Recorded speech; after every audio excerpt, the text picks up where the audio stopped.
Buenas tardes a todos.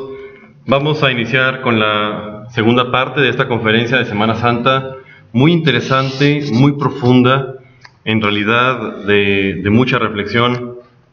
Así que como todas las conferencias, siempre mencionamos esto y no nos vamos a cansar de mencionarlo.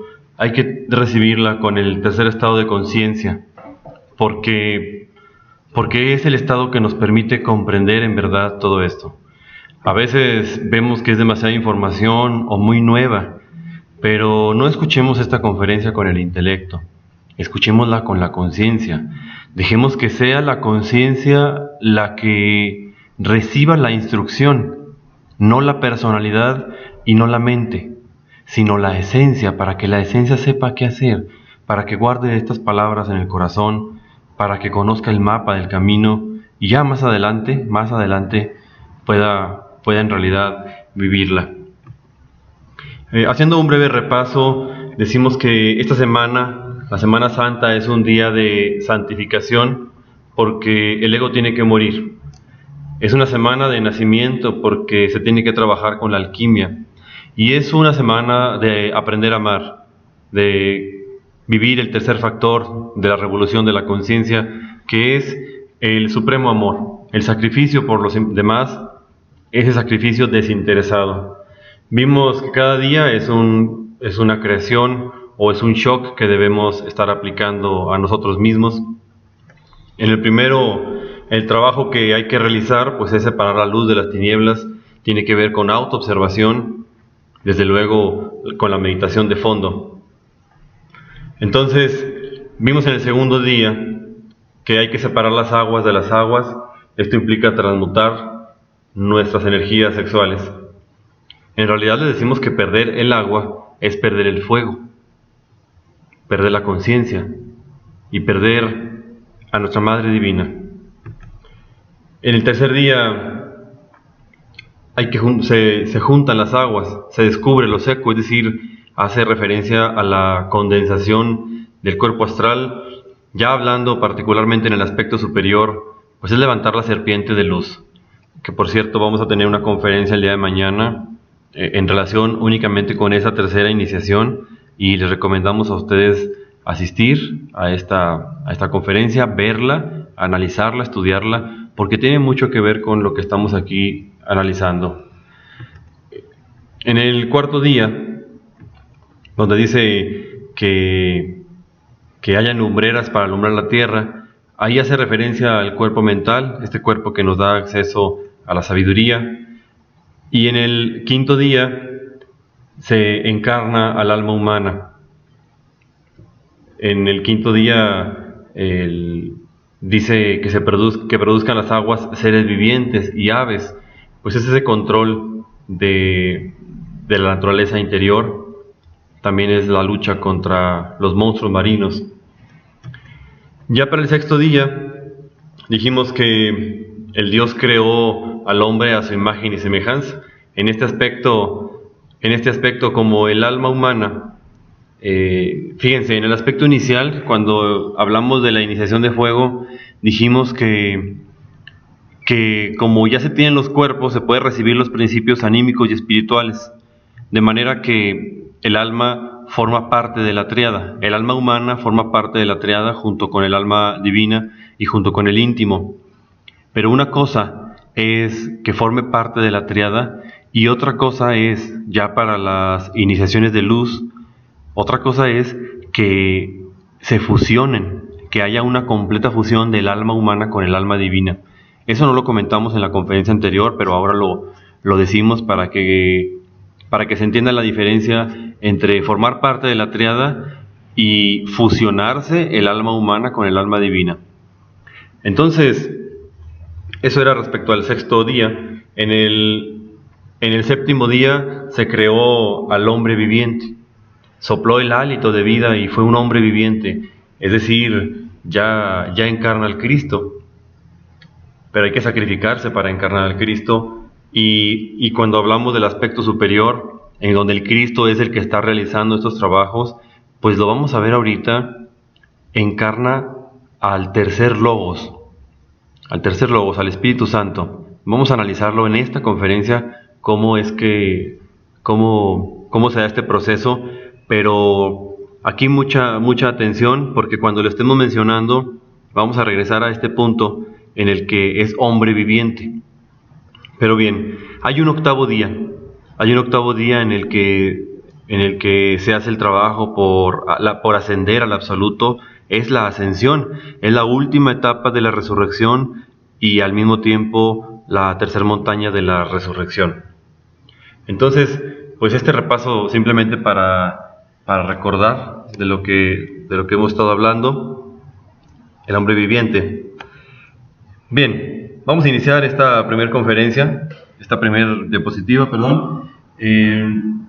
Dice allí, con las mismas leyes que el Logos o unidad múltiple perfecta usó para crear este sistema solar, esas mismas leyes tiene que usar el alquimista para crear su universo interior, para llegar a tener realidad, para crear el universo propio.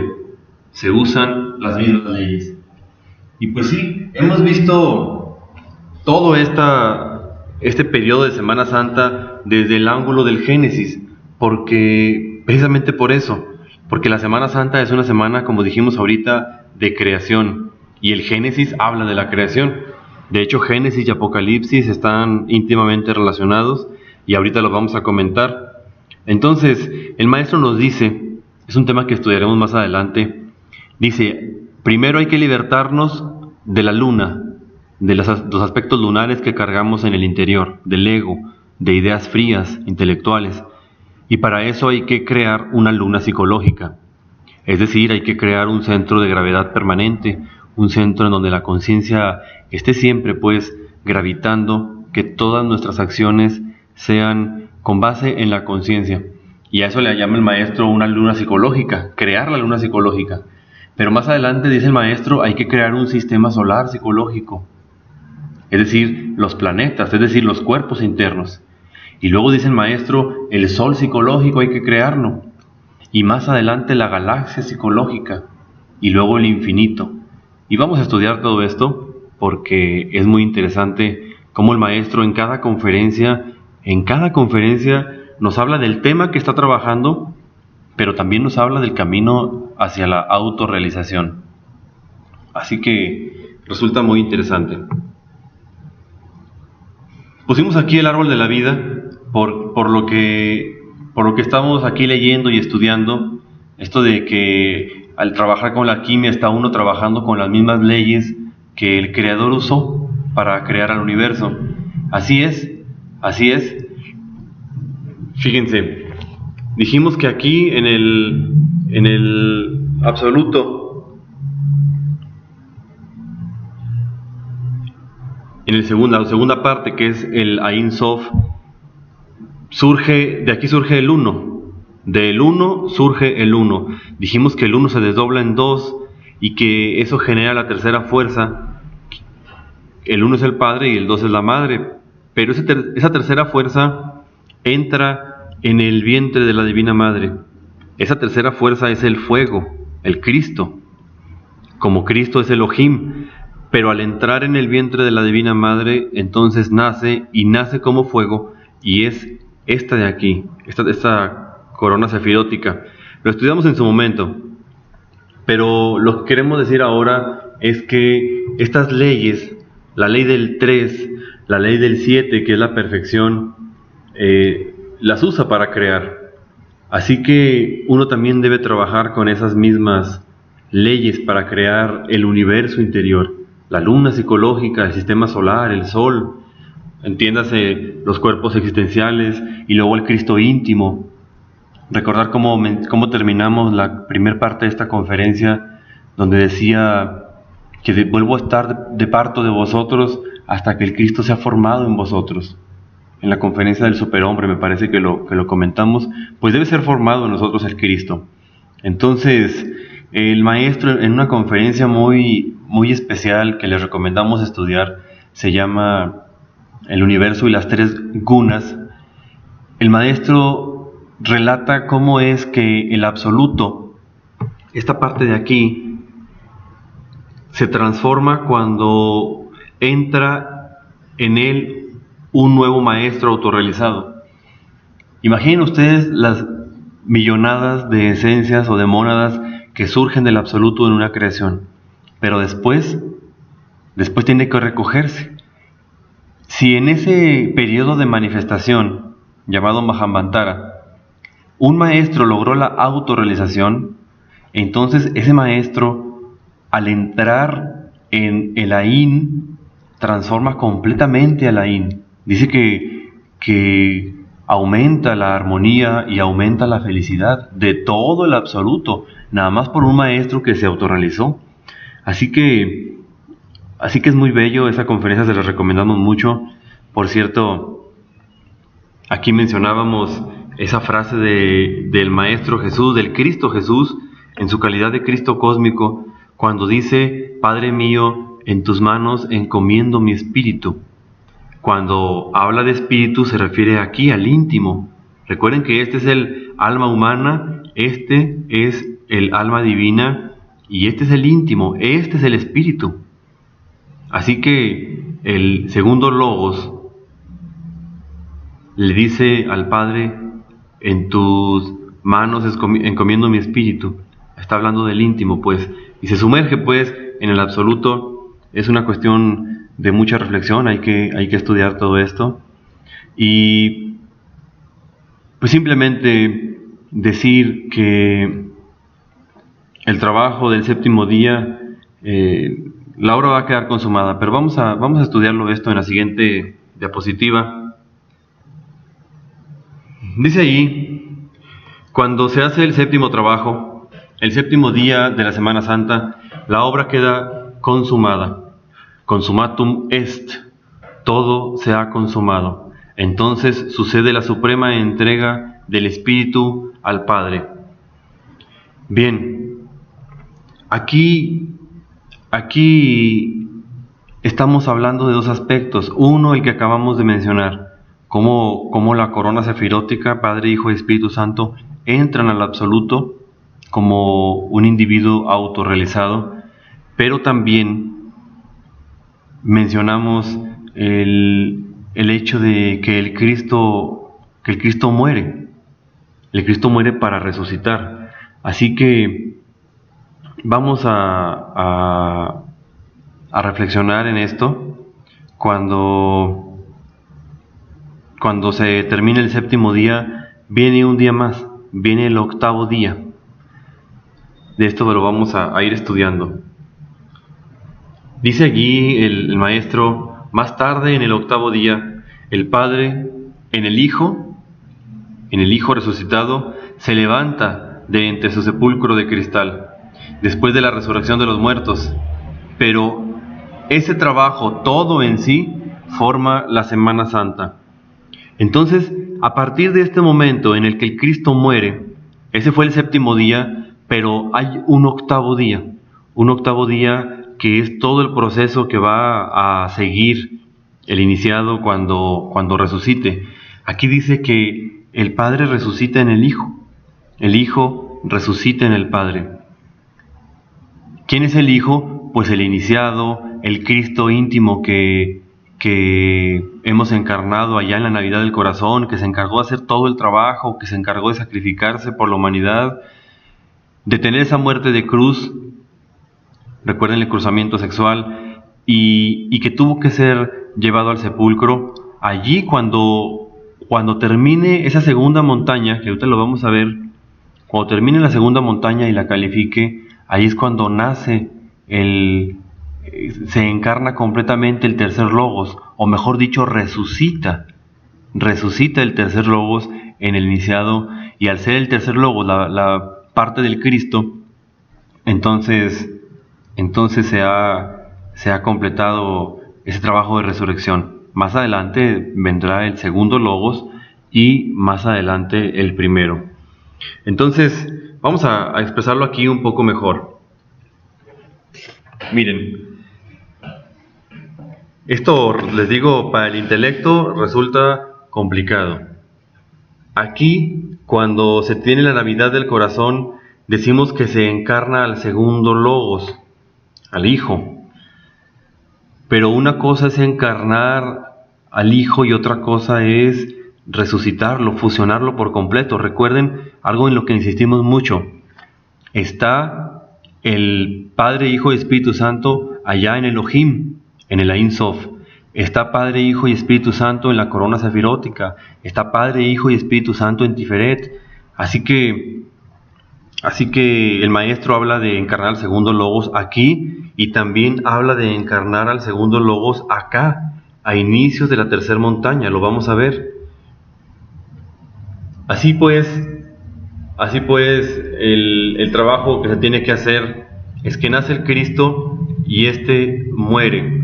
En todo este proceso, repetimos, se va a hacer los 9 trabajos de Hércules, y esta conferencia trata de este proceso de aquí, o más bien de la culminación. No vamos a hacer énfasis en cada uno de los 9 trabajos.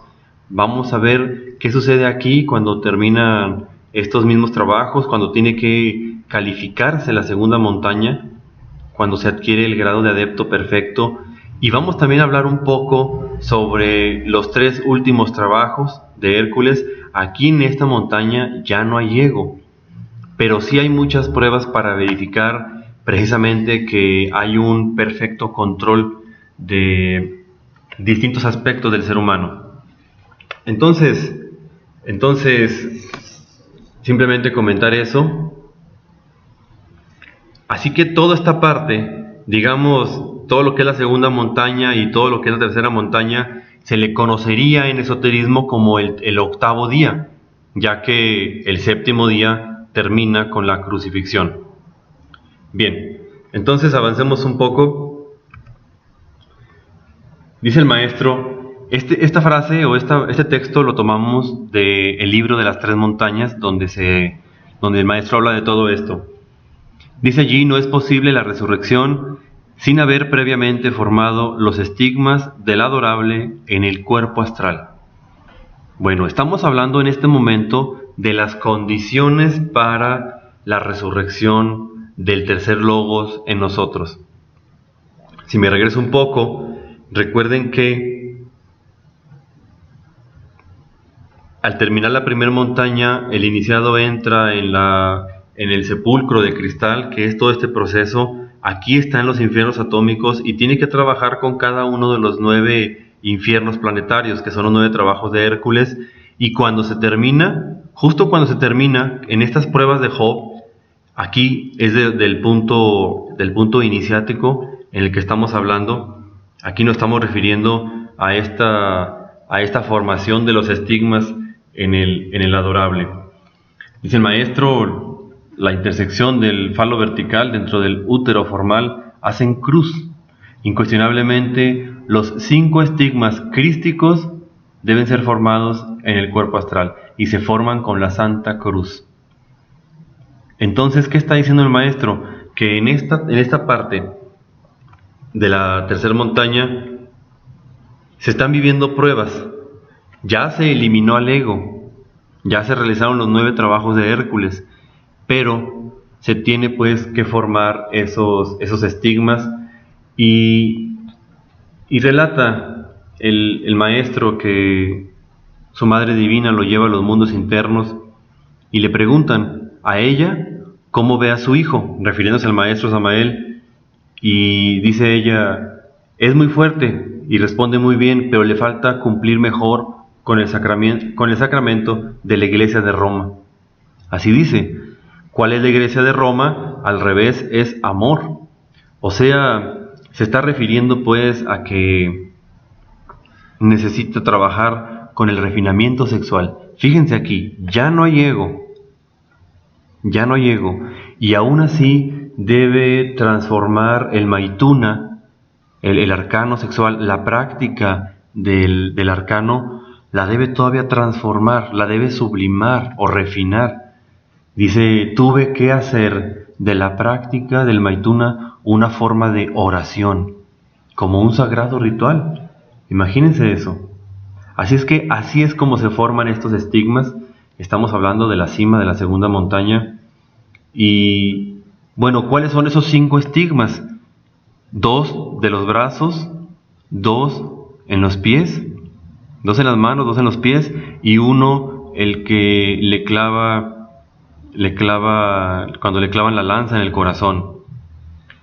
Que por cierto, en el libro del Parsifal develado se habla de este momento, y ese clavar la lanza en el corazón del maestro tiene un simbolismo muy especial, que es el supremo arrepentimiento. Si les platico un poquito de esto, del supremo arrepentimiento, el Parsifal, con esa lanza con la que su padre fue herido, o con la que el rey fue herido,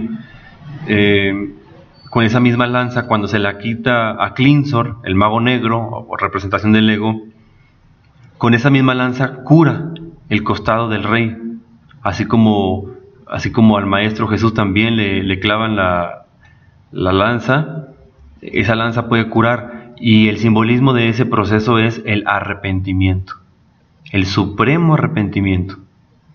Bien, hay que avanzar.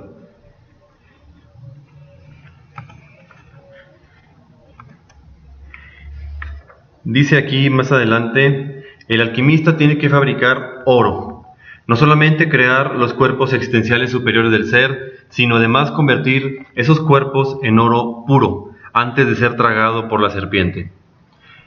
Pues sí, en antiguos rituales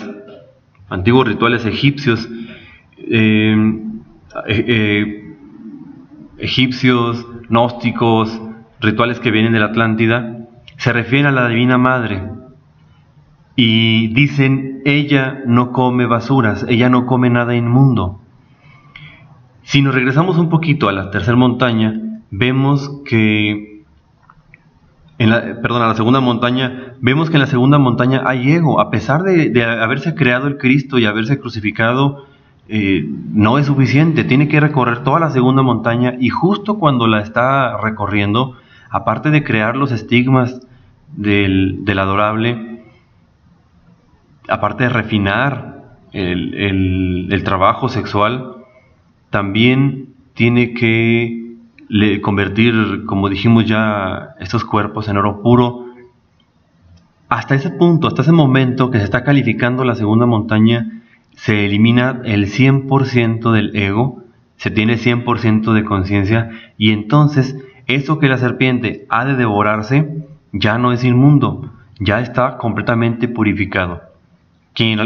Habrá algunos de ustedes que recuerdan que hablamos de la serpiente, y que dijimos que cuando el fuego serpentino, el fuego sexual, sube a través de la columna vertebral, a eso le llamamos ser devorados por la serpiente. Y es una realidad, así es, pero todos los aspectos místicos, esotéricos, tienen muchas claves de interpretación, unas más profundas que otras, unas más avanzadas que otras.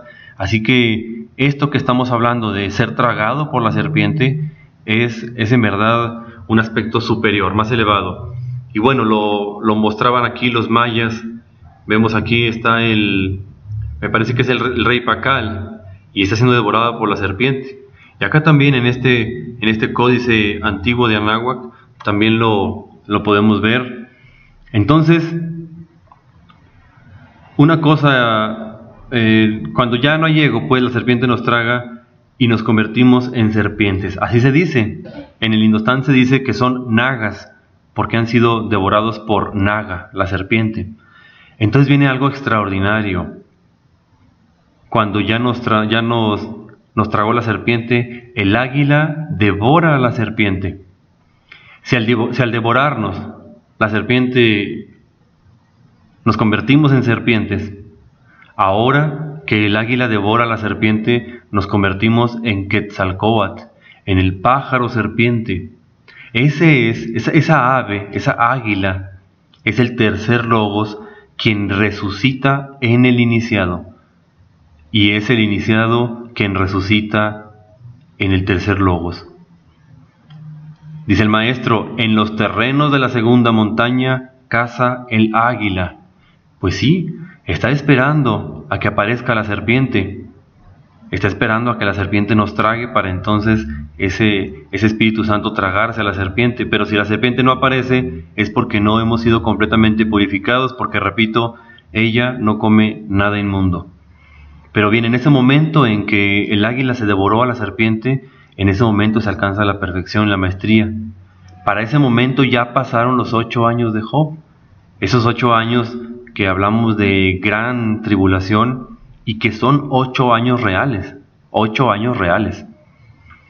El maestro Samael vive este proceso más o menos empezando el primer año en 1971 y lo termina en 1978, pero él deja el cuerpo en 1977, es decir, un año antes. Y en las conferencias él lo decía. Él decía, para el siguiente año vendrá el tercer Logos y me llevará. Pero bueno, más adelante hablaremos de todo esto. Es muy interesante, ¿eh? Fíjense, qué belleza nuestra bandera mexicana. Aquí hace representación del proceso del cual estamos hablando. La bandera mexicana es un símbolo iniciático, ¿eh? Vean que el águila está parada, o sea, todo el trabajo está parado o situado o fundamentado en el nopal. ¿Qué es el nopal? La voluntad. Vean la espina, vean las hojas ahí, el color azul representa al agua. Y bueno, también esa es otra conferencia que queremos entregar, un simbolismo de lo que es la bandera mexicana, muy interesante. No por nada fue puesta como símbolo de esta patria. Dice el maestro que México es la luz del mundo. Aquí en México es donde vino a nacer la gnosis, donde vino a desarrollarse la gnosis. Y este símbolo en verdad es iniciático, vale la pena meditar en él. Bien, entonces vamos a avanzar. Dice allí, en armoniosa concordancia rítmica con este evento cósmico sexual, deviene ineludible el supremo desprendimiento de todas las cosas materiales y la eliminación radical del deseo de existir. Bueno, aquí quiero detenerme un poquito para ver a qué se está refiriendo el maestro cuando dice este evento cósmico sexual. Bueno, estamos en la segunda montaña. Se viven los 8 años de Job, es decir, la calificación de la segunda montaña, y entonces resucita el tercer Logos en nosotros. Ahora el paso que sigue es el de las 3 montañas, el de la última montaña. Y recuerden que en esa última montaña, en la tercera, se realizan los últimos 3 trabajos de Hércules. Uno de ellos, al inicio pues de la tercera montaña, se va a restablecer el segundo Logos. Va como a resucitar. Y aquí es donde viene la confusión. Oiga, pero el segundo Logos se encarnó allá en la primera montaña. Allá a la mitad de la primera montaña cuando se crearon los cuerpos solares o los cuerpos de fuego. Pues sí, pero este es un establecimiento total y completo hasta el alma. Es el 10º trabajo. Aquí recibe el maestro pruebas de castidad. Se encarna, o no quiero usar la palabra encarna para que no haya confusión. La palabra que usa el maestro es restablecer. Se restablece el segundo Logos en el santuario del alma. Eso es el primer trabajo de Hércules. Entonces al final de la segunda montaña resucita el tercer Logos y a inicios de la tercera el segundo Logos. Falta el primer Logos. Y realiza pues el siguiente trabajo de Hércules, el número 11, y en el número 12, recuerden, ya no llego, pero si ustedes recuerdan en la conferencia pasada que se libera al perro Tricipiti, ahí se tienen duras pruebas, grandes pruebas para verificar que se tiene absoluto control del instinto sexual en todos los niveles de la mente. Y cuando estas pruebas han sido ya superadas, cuando no hay no solamente ego, sino completo control del instinto sexual, entonces el perro Tricipite, el Xolotl, es libertado, entra en libertad y ese perro lo saca del abismo. Recuerden que en este proceso se están recuperando o integrando todas las partes del ser y que el Xolotl es la última parte del ser que se integra. Dice una máxima de la sabiduría: para una elevación interior, primero hace falta una humillación. Para ganarse un cielo, primero hay que trabajar con un infierno.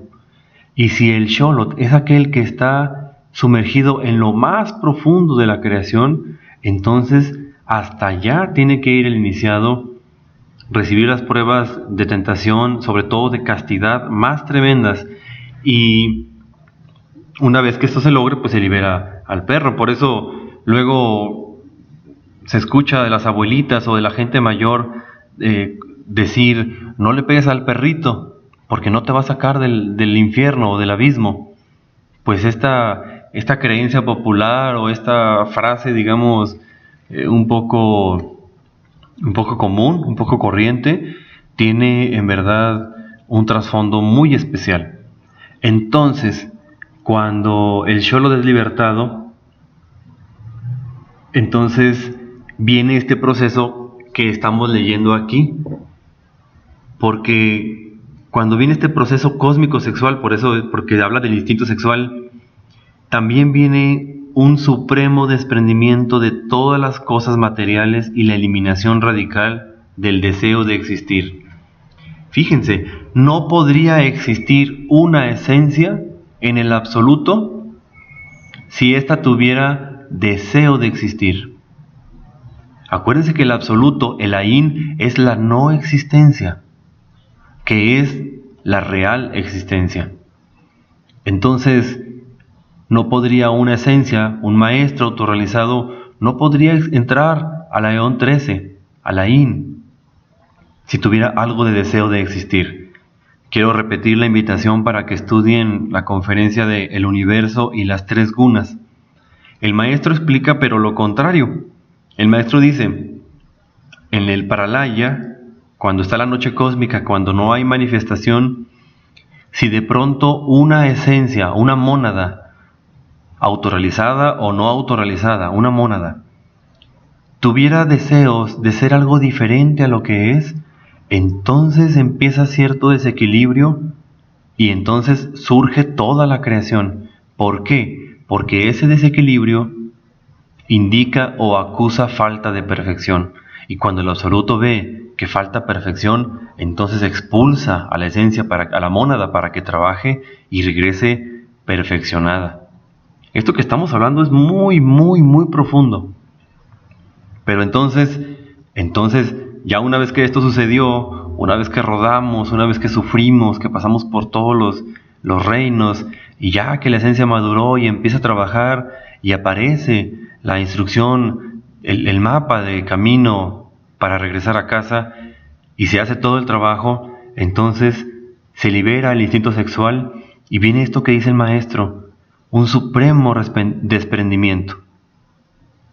Ya no hay deseo de existir, ya se quiere ser uno con el todo, ya se quiere ser uno, con el Padre, y entonces sí, se encarna pues al ser del ser. Ahora sí se encarna al primer Logos, al anciano de los días, al Padre del Padre, y se entra en una región muy especial del absoluto para esperar el Pralaya, para que cuando venga el Pralaya, es decir, el recogimiento de toda la creación, entre el maestro autorrealizado junto con toda la creación a la Ain, y entonces sí se terminó el trabajo. Pero vean qué interesante. Avanzamos, dice allí: uno tiene que vivir el Génesis en lo individual o en lo colectivo. Lo vive en lo colectivo con la creación del universo, como partícula divina que viene a esta creación. Pues sí, el Génesis, cuando el Logos, el demiurgo arquitecto del universo, Elohim, crea todo el universo, ahí nosotros vivimos el Génesis en lo colectivo, porque nosotros somos parte de la creación, y entonces ahí se vive. Pero ese Génesis no pertenece, digamos que no se requiere mucha conciencia o mucho trabajo para ello, simplemente venimos arrastrados. Otra cosa diferente es hacer el Génesis, ¿verdad? El Génesis alquímico, todo esto que implica la Semana Santa que estamos estudiando, el iniciado recibe la iniciación de Malkut, del mundo físico y luego del vital, y así se va trabajando. Dice el maestro que el Génesis está muy relacionado con el Apocalipsis de San Juan, y que los 7 sellos del Apocalipsis de San Juan son precisamente esos 7 trabajos que se tienen que realizar respecto al Génesis, y son las 7 trompetas que cada ángel debe de tocar. Así que repito, el maestro nos dice que el Génesis se vive en lo colectivo y se vive en lo individual. Ya hemos estudiado todo cómo se vive en lo individual, se sabe obviamente cómo se vive en el Génesis, pero el maestro también nos habla de algo muy importante. Hablando del Apocalipsis, dice el maestro, el Apocalipsis también tiene uno que vivirlo individualmente o colectivamente. Y aquí es donde hay que poner mucha atención, porque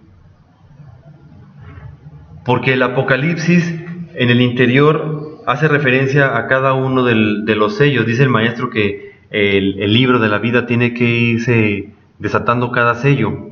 Ya dijimos que cada día corresponde a cada sello. Eso es en lo individual. Vamos, en el aspecto consciente. Pero si no queremos vivirlo en el aspecto consciente, entonces tendremos que vivir el Apocalipsis colectivamente. El aspecto mecánico, este aspecto en el que tiene que ser destruida la humanidad para poder dar paso a la creación. Así que, o sea, a la siguiente creación, a la siguiente raza. Entonces, a través de la historia, el mismo Crestos va rompiendo sello por sello. ¿Cuáles son, en el aspecto colectivo, en el aspecto exterior, estos 7 sellos?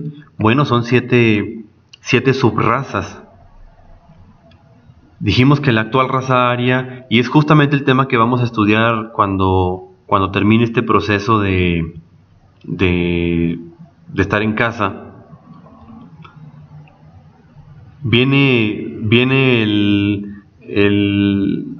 vamos a estudiar las razas. Así que aquí, hablando de los 7 sellos, son 7 subrazas. Les platico rápidamente. Una es, por ejemplo, la raza china, o la subraza china, que todos pertenecen a esta quinta raza. Otra será la de los griegos. La sexta raza, por ejemplo, es la que está en Estados Unidos. Es una mezcla de todas las razas. Es una mezcla de los nativos indoamericanos con europeos, con americanos del centro, del sur. Es decir, todas las razas del mundo están concentradas en Estados Unidos. Ellos son la sexta raza. La séptima raza será la semilla que formará a la siguiente raza. Repito y corrijo, la última subraza de esta quinta raza será la semilla para la sexta raza. Espero haberme explicado. Si no, no importa, porque estamos a punto de estudiar ese tema, todo lo que tiene que ver con escatología, tiempos del fin, qué pasa con las razas, cómo se crearon. Todo eso lo vamos a estudiar ya muy pronto. Entonces, así como el Logos como nosotros tenemos que crear oro, así también el Logos tiene que crear una edad de oro, y lo hace con esta última subraza. Nosotros, en nuestro laboratorio alquimista, en nuestros órganos, tenemos que trabajar arrancando sello por sello, perfeccionando cada uno de los cuerpos. Así también el Apocalipsis se vive en lo colectivo, y el Logos Solar trabaja en su laboratorio. ¿Qué hace en su laboratorio? Quiere crear hombres. Ya vimos para qué. Para que se autorrealicen y para que el absoluto se transforme tremendamente. Repito esa pregunta que en algún momento hice: ¿para qué quiere el absoluto maestros? ¿Para qué quiere hombres? ¿Para qué quiere individuos autorrealizados? Bueno, es que el absoluto mismo está en un proceso de perfeccionamiento. Qué interesante es esto. Así que, cuando se termina de romper el sexto sello, la obra queda consumada, y viene la catástrofe final, la ruptura del séptimo sello. Cuando se rompa el séptimo sello en esta humanidad, ya no quedará nada de lo que antes había. ¿Y cómo va a venir la resurrección del Logos?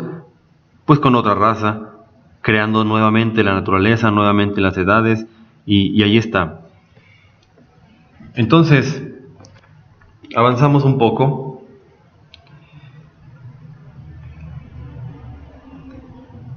Aquí una reflexión muy importante que el maestro hace. Dice, al pueblo no se le puede explicar todo esto, porque el pueblo no entiende. Al pueblo se le da la corteza, la cáscara de la enseñanza, pero a los iniciados se les enseña la carne de la doctrina, se les da a comer la doctrina. Es verdad. Si nosotros quisiéramos explicarle esto a un familiar, si quisiéramos explicarle el profundo significado que tiene la Semana Santa a una persona, cualquier persona que nos encontremos allá afuera, simplemente no lo comprendería. Si nosotros, estudiando, reflexionando, meditando, a veces se escapa del intelecto, o la mayoría de las veces se escapa del intelecto. Y si no se le escapa el intelecto, entonces simplemente no hay comprensión. Se quedará en el intelecto como memoria, pero comprensión no hay. Es algo muy elevado. La gnosis es la carne de la enseñanza. Es así como la carne nutre, así como es la verdadera esencia de la enseñanza de los maestros, eso es la gnosis. ¿Qué se le da a la gente? ¿Qué se le da a las muchedumbres? Pues simplemente los textos sin develar, los textos sin explicar el trasfondo profundo de cada uno de esos textos. Hay mucha gente que se dedica a estudiar la Biblia, mucha gente que encuentra aspectos, muchas coincidencias. Ahorita no recuerdo el nombre de un código, pero ahí encuentra que cada cierto número de letras en la Biblia hay una letra, y cuando juntas esas letras viene una frase y una profecía. Y bueno, la Biblia está llena pues de misterios, pero son misterios que no se pueden develar, que mucha gente intenta rasgar y rasgar, pero es como un velo que no deja ver. Nosotros en verdad somos muy afortunados, muy afortunados. La gnosis es un tesoro. Cuando una persona conoce la enseñanza gnóstica, debe detenerse y preguntarse a sí mismo, ¿por qué estoy conociendo todo esto? Porque nada es una casualidad, no, las cosas no se dan nada más porque sí. Entonces, ¿por qué mi ser, por qué mi Padre me está entregando todo este conocimiento tan sagrado, tan sublime en estos momentos de mi vida? ¿Para qué? ¿Por qué no sigo con la corteza del árbol? Es decir, con las creencias, con las costumbres de la gente. La Biblia sin interpretar, eso que la gente anda con su frente llena de ceniza, el miércoles de ceniza, pues nada más se la pone y ya, y le preguntan, oye, ¿y qué? ¿Esa ceniza de dónde la sacaste o qué significa? Dice, no, pues es que polvo eres y polvo te convertirás. Ese es el significado de la ceniza. Pero eso no es un significado profundo, eso nada más es la corteza del árbol. ¿Cuál sería el profundo significado de hacer una cruz con ceniza? Pues es precisamente los trabajos de la segunda montaña. En la segunda montaña se deben recocer y recocer los gérmenes del ego. Si ya se murieron en la primera montaña con la muerte de cruz, con el trabajo alquimista, ahora hay que ir más a lo profundo, a recocer, a calcinar completamente esas cenizas del ego. He ahí las 3 calcinaciones de Pedro, las 3 negaciones de Pedro, las 3 purificaciones a base de hierro y fuego. Por eso la ceniza, y por eso una cruz, porque ese trabajo se tiene que hacer con el cruzamiento sexual. Así que nada de esto pues nos pueden dar las religiones. Ellas simplemente tienen el aspecto superficial de la enseñanza. ¿Y qué diremos de las palmas con las que se recibe el Maestro Jesús? ¿Qué diremos del burrito que monta el Maestro? ¿Y qué diremos del beso de Judas? El beso de Judas es la necesidad de morir. La doctrina de Judas, y lo estudiamos en la conferencia cuando hablamos de los apóstoles, la doctrina de Judas es la doctrina de la muerte del yo. Así que cuando Judas besa al Maestro Jesús, es un símbolo para decir que viene la muerte, que tiene que venir la muerte, que tiene que subir al Gólgota del supremo sacrificio y ahí trabajar con el cruzamiento para seguir muriendo por completo. Y la gente que dice, pues no, Judas es un traidor. Judas hasta ni lo quieren mencionar, o que alguien hable del evangelio de Judas, de un maestro tan elevado. No, son cosas del diablo, son cosas que no van de acuerdo con mi religión, y se cierran. Así que, repito, somos muy afortunados al tener la enseñanza. Ahora hay que hacer conciencia de esa fortuna que tenemos. No hacer conciencia de esa fortuna que tenemos sería igual a aquel individuo que está en el desierto de la soledad, caminando bajo el inclemente sol, sufriendo, con sed, y se encuentra un tesoro, y luego lo vuelve a guardar, lo deja ahí enterrado, no hace nada con él. Nosotros tenemos el conocimiento, tenemos prácticas, tenemos libros, tenemos reflexión, tenemos los métodos y las técnicas para corroborar por nosotros mismos las realidades de lo que estamos hablando.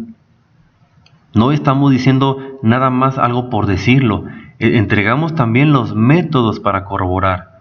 Cuando iniciamos este curso allá en principios de septiembre, hablamos un poco de psicología e inmediatamente nos fuimos a enseñar a salir al individuo en cuerpo astral. ¿Por qué? Porque tiene que tomar conciencia de lo que estamos diciendo. Si no se toma conciencia, entonces sería lo mismo que escuchar cualquier otra cosa. Al final nada les consta.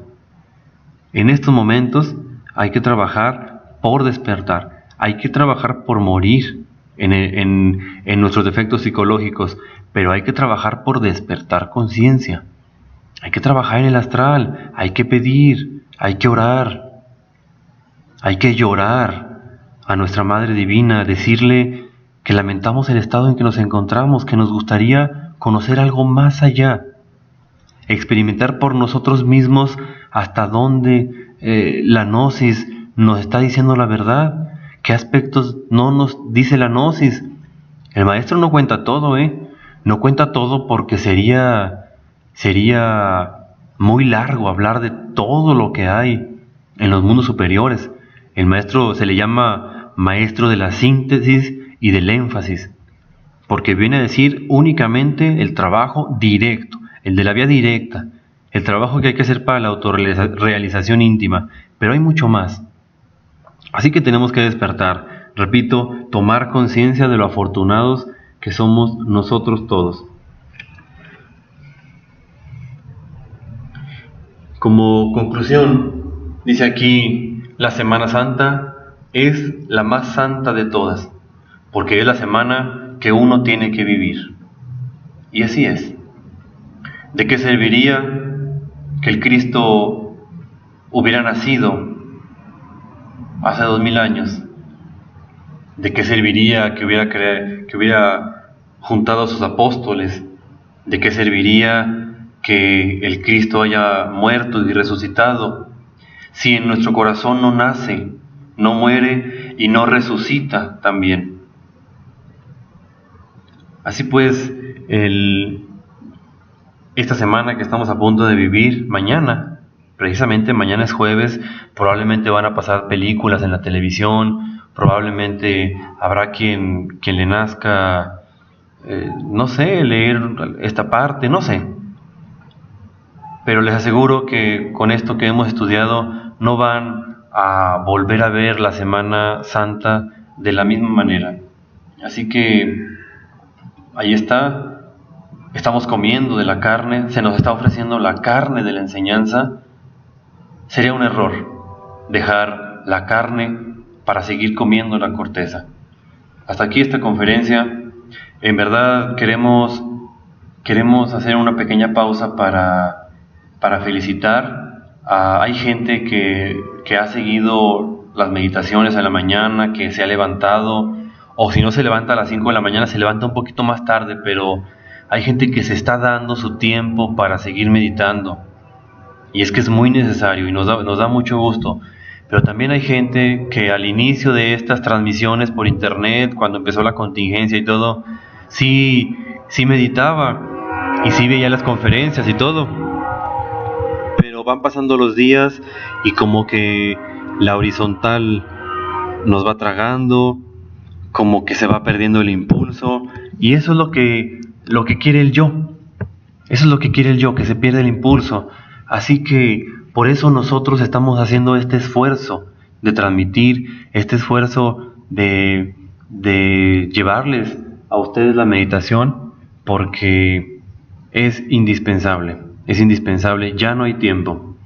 Bien, entonces, hasta aquí esta conferencia. Si hay preguntas y todo, pues las vamos a estar respondiendo.